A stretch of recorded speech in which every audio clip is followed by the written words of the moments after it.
May I coming sir? Coming coming, আসো। Sir এখানে কোনো বসার সিট নেই? চাকরি পেতে গেলে বসতে হবে, এর কি মানে আছে? দাঁড়িয়ে ইন্টারভিউ দাও তুমি। ওকে স্যার, আমার নো প্রবলেম। আচ্ছা, আপনার নামটা কি বলুন? স্যার আমার নাম ভূতকুমার দত্ত। আপনি আমাকে ভূত বলে ডাকবেন শর্টকাটে। আচ্ছা ভূত, তোমাকে কিছু প্রশ্ন করবো, প্রশ্নগুলো ঠিকঠাক উত্তর দিতে বলে তুমি তাহলে চাকরিটা আরামসে পেয়ে যাবে। স্যার কি প্রশ্ন করবেন করুন, আমি চাকরিটা পাওয়ার জন্য এসেছি। আচ্ছা তোমাকে তাহলে আমি প্রশ্ন করছি। হ্যাঁ স্যার করুন, কি প্রশ্ন করবেন? বলো তাহলে, একটা প্লেনে 40টা ইট থাকলে একটা ইট ফেলে দিলে তাহলে আর কতগুলো ইট থাকবে?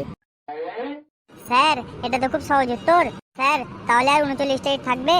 আচ্ছা, একটা ফ্রিজে একটি হাতি রাখার 3টি স্টেপ কি কি? ফ্রিজটা খুলুন, হাতিটা ঢোকান, এরপর ফ্রিজের দরজাটা বন্ধ করে দিন। এটা হলো 3টি স্টেপ। বাহ বাবা, তোমার কোনো জবাব নেই তো দেখতে পাচ্ছি।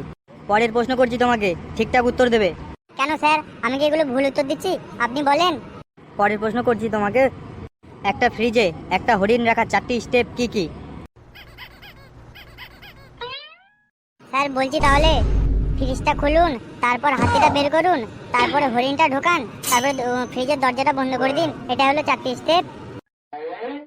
বাহ বাবা, খুব সুন্দর উত্তর দিয়েছো তুমি, তোমার উত্তরের কোনো জবাব নেই। 3 নম্বর প্রশ্ন করছি তোমাকে। স্যার আপনি প্রশ্ন করুন, আমি উত্তর দিয়ে যাব জলের মতো। বনে একটা সিংহ আছে, সিংহটার আজকে জন্মদিন, সবাই এসেছে কিন্তু একজন আসেনি। কে আসেনি এবং কেন আসেনি সে? স্যার এটা তো খুব সিম্পল উত্তর।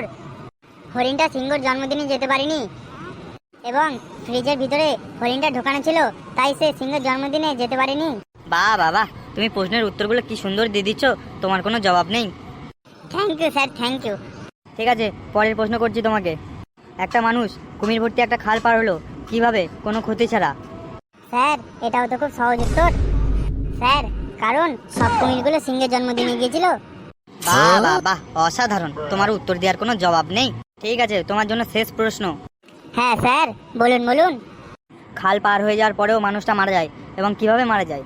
স্যার প্লেন দিয়ে যে ইটটা পড়ে গিয়েছিল সেটা তার মাথায় পড়ে এবং তাই সে মারা যায়। বাহ বাহ বাহ, চমৎকার উত্তর দিয়েছো আমার প্রশ্নগুলো তুমি। স্যার তাহলে আমার চাকরিটা কি কনফার্ম? হ্যাঁ হ্যাঁ, তোমার চাকরি একদম ফুল কনফার্ম। তাহলে স্যার আমি আসতে পারি? অবশ্যই অবশ্যই, আপনি আসতে পারেন। কাদের ইন্টারভিউ নিচ্ছি রে ভাই আমি। নেক্সট কে আছো, চলে আসো। ভগবান, চাকরিটা যেন আমি পেয়ে যাই। নাম কি আপনার? স্যার আমার নাম পল্টু কুমার দত্ত, আপনি আমাকে পল্টু বলে রাখতে পারেন। আচ্ছা পল্টু, ভালো আছো তো? হ্যাঁ স্যার ভালো আছি। চলো তাহলে শুরু করা যাক আজকের প্রশ্ন। হ্যাঁ স্যার। আপনি কেন এই চাকরি চান? স্যার আমি চাকরি চাই না, চাকরি আমাকে চাই। কি, এইটা আবার কিভাবে সম্ভব? স্যার আমি যখন বেকার তখন চাকরিগুলোও তো খালি থাকে, তাই স্যার চাকরি আমাকে ডাকছে। আচ্ছা বলুন তো, আপনার শক্তিশালী দিক কি? স্যার আমি খুব ভালো ঘুমাতে পারি, একবার ঘুমালে 3 দিন কেউ আমাকে ডাকলে আর আমি উঠি না। এটা শক্তি কিভাবে? স্যার স্ট্রেস ফ্রি কাজ করার জন্য এটা খুব দরকার। বাহ বাহ, অসাধারণ। আচ্ছা, আপনাকে যদি এখানে কাজ দেওয়া হয় তাহলে আপনি কিভাবে কাজ করবেন? স্যার আমি অফিসে ঢুকবো ঠিক 9টায়, তারপর 1 কাপ চা খেয়ে একটু খবরের কাগজ পড়া। আর কাজ? স্যার কাজ তো শুরু হবে ঠিক 10টায়। আচ্ছা, অফিসে যদি ফ্রি সময় পাও তখন আপনি কি করবেন? স্যার তখন তো ছোট্ট একটা ঘুম হয়ে যাবে। আচ্ছা, আপনার শখ কি? স্যার আমার শখ বলতে লোকে আমাকে অবাক করে এবং আমি তাদের হাসাই, এটাই হলো আমার শখ। আচ্ছা, তোমার জন্য শেষ প্রশ্ন। হ্যাঁ স্যার বলুন। আচ্ছা, আপনি যদি একবার বস হন তাহলে কি করবেন? স্যার আমি সবাইকে ছুটি দিয়ে দেবো, কারণ বিশ্রাম ছাড়া ভালো কাজ হয় না। বাহ বাহ বাহ, আমি চাকরির জন্য ভেবে আপনাকে জানাবো। স্যার আমি তো নিশ্চিত যে আমি চাকরিটা পেয়ে যাব। ঠিক আছে, আপনি আসতে পারেন। কাদের ইন্টারভিউ নিচ্ছি রে ভাই, আমি খুব যন্ত্রণার মধ্যে আছি। নেক্সট কে আছে, চলে আসো। হে ভগবান, চাকরিটা যেন আমি পেয়ে যাই। আপনার নাম কি? স্যার আমার নাম ফাটাচন্দ্র দত্ত, আপনি আমাকে ফাটা বলে ডাকতে পারেন। চলো তাহলে প্রশ্ন করা শুরু করি। হ্যাঁ স্যার করুন। আচ্ছা, লাইলির খবর কি? স্যার লাইলি নেই, এখন শুধু ফাইল নিয়ে আছি। আচ্ছা বলুন তো, আপনি আমাদের কোম্পানিতে কেন কাজ করতে চান? স্যার আপনার কোম্পানি অনেক বড় আর আমি ছোট, বড় জায়গায় কাজ করলে কেউ ছোট ছোট ভুল দেখতে পারবে না। আচ্ছা, আপনার দুর্বল কি? স্যার আমি মিথ্যে বলতে পারি না। বাহ, খুব ভালো কথা, এটা চাকরির ক্ষেত্রে খুব বড় একটা প্লাস পয়েন্ট। কিন্তু স্যার আমার সমস্যাটা হলো আমি সত্যি কথাও ঠিকঠাক বলতে পারি না। আচ্ছা, আমি পরের প্রশ্ন করছি। হ্যাঁ স্যার, করুন করুন। আপনাকে যদি একটা বাঘের সামনে ফেলে দেওয়া হয় তখন আপনি কি করবেন? স্যার আমি বাঘকে বোঝানোর চেষ্টা করব যে আমি তার প্রজাতির জন্য ক্ষতিকর নই। আচ্ছা, আপনি বাঘকে কিভাবে বোঝাবেন? স্যার আমি বাঘের মতন চিল্লাবো জোরে জোরে। আচ্ছা, একটু চিল্লিয়ে দেখাও দেখি বাঘের মতন কিভাবে চিল্লাও তুমি। স্যার এটা অফিস রুম, আমি যদি বাঘের মতন চিল্লিয়ে বলি তাহলে অনেক স্টাফ ভয়ে চলে যাবে কোম্পানি ছেড়ে। থাক থাক থাক, তোরা চিল্লাতে হবে না, পরের প্রশ্ন করছি তাই উত্তর দে। আচ্ছা, অফিসে যদি একদিন দেরি করেছেন তখন কি বলবেন বসকে?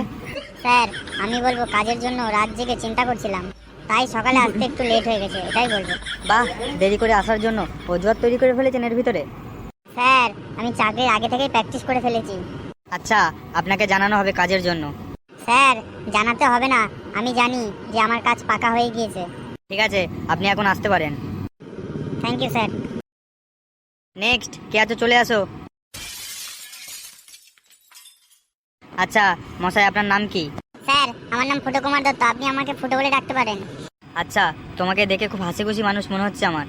হ্যাঁ স্যার, আমি খুব হাসি খুশি মানুষ এবং হাসি খুশি মানুষই সবার পছন্দ হয়। চলো তাহলে প্রশ্ন শুরু করা যাক। হ্যাঁ স্যার, আপনি প্রশ্ন করুন আর আমি উত্তর দিয়ে দেবো।